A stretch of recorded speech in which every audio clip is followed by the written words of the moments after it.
You were born useless. Not compared to other babies, not as an insult, as a biological fact. A newborn giraffe stands within hours of birth. A baby horse walks within the first day. A newborn wildebeest can outrun a hyena at 3 days old. These animals arrive in the world with most of what they need to survive already installed. You arrived with almost nothing. You couldn't hold your own head up. You couldn't regulate your own body temperature reliably. You couldn't feed yourself, move yourself, or protect yourself from anything. You were, by any measurable standard, one of the most dependent newborns in the entire animal kingdom. And yet, here you are. Which means every single one of your ancestors, going back 300,000 years, through ice ages and droughts and predator-filled landscapes where infant mortality was not an exception, but a constant background condition of life, somehow kept babies like you alive long enough to become adults. How? The answer is stranger, more complicated, and more human than you'd expect. Let's start with the problem itself, because it's bigger than most people realize. Humans are born at what biologists call a state of secondary ultrashiality. It's a technical phrase for a simple and disturbing reality. We are born too early. Not prematurely in the medical sense, on time, but incomplete. The reason for this is mechanical.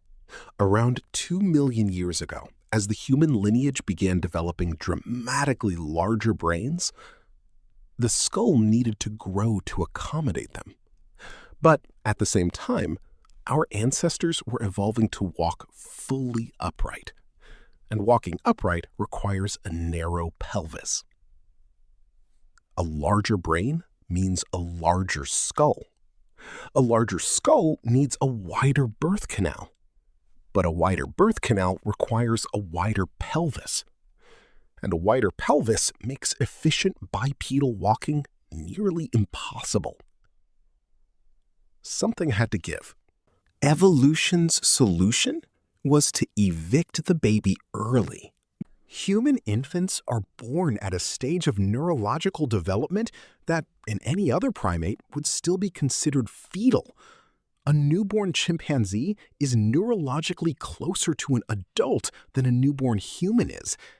Our brains are only about 25% of adult size at birth. A chimp's brain at birth is already 45% of adult size. This is called the obstetric dilemma, and it means that human infants require an extraordinary duration of external support to survive. Not weeks, but years before they can function independently at even a basic level. For a species living in the open savanna, surrounded by predators, dependent on constant movement to find food and water, this should have been catastrophic. It wasn't. But understanding why it wasn't requires understanding something about how ancient humans were actually structured. The single most important factor in ancient infant survival was not technology, it was not shelter, it was not weapons. It was other people. Anthropologist Sarah H. Hurdy at the University of California, Davis spent decades studying infant care across primate species. Her conclusion, published in her landmark work on cooperative breeding, was that humans are the only great ape that routinely allows individuals other than the mother to hold, carry, and care for infants. In chimpanzees, gorillas, and orangutans, mothers almost never let other individuals handle their newborns. The mother is the sole caregiver for months. Infants that lose their mother in the first years of life almost universally die. In humans, from the earliest evidence we have, infant care was distributed. Grandmothers, older siblings, aunts, unrelated women in the group, even in some documented hunter-gatherer societies, men who had formed strong pair bonds with the mother. Hurdy called this cooperative breeding, and she argued it was not just a feature of human social life, it was the engine that made human cognitive evolution possible. Here is her reasoning. When a mother is the sole caregiver for a completely dependent infant, her capacity to invest in that infant has hard biological limits. She can only carry one child at a time. She needs to forage. She needs to sleep. Her energy budget is finite, and the infant consumes most of it. But when care is distributed across multiple adults, the mother's reproductive capacity expands dramatically. She can wean earlier. She can conceive again sooner. She can invest more total energy in more offspring over her lifetime. And the infants who survived in this system were not just the ones with the strongest bodies. They were the ones best at attracting and maintaining the attention of caregivers who were not their biological mother. This is where it gets interesting. Hurdy argued that cooperative breeding created an entirely new set of evolutionary pressures on human infants. To survive, a baby needed to be compelling to adults who had no genetic reason to care whether it lived or died. And so, human infants evolved to be, in a very precise biological sense, irresistible.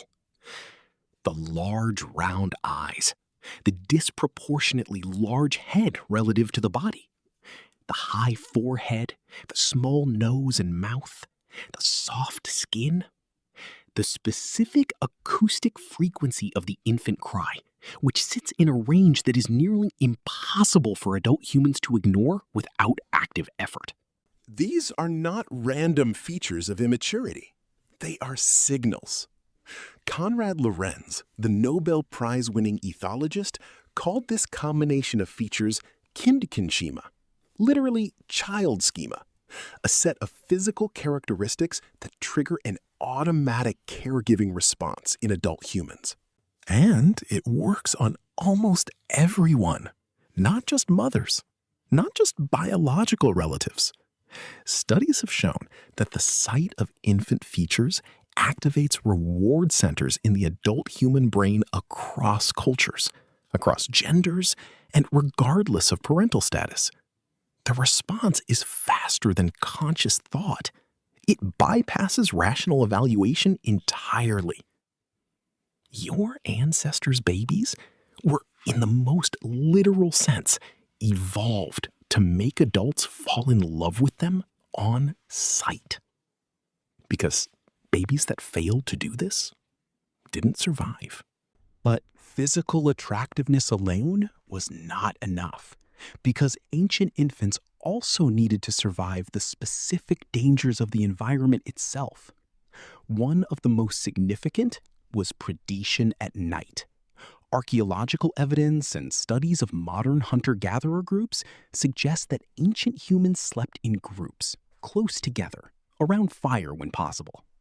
Infants were almost never placed separately from caregivers during sleep.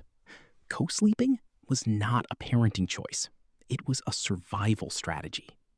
A separated infant in the dark was a dead infant.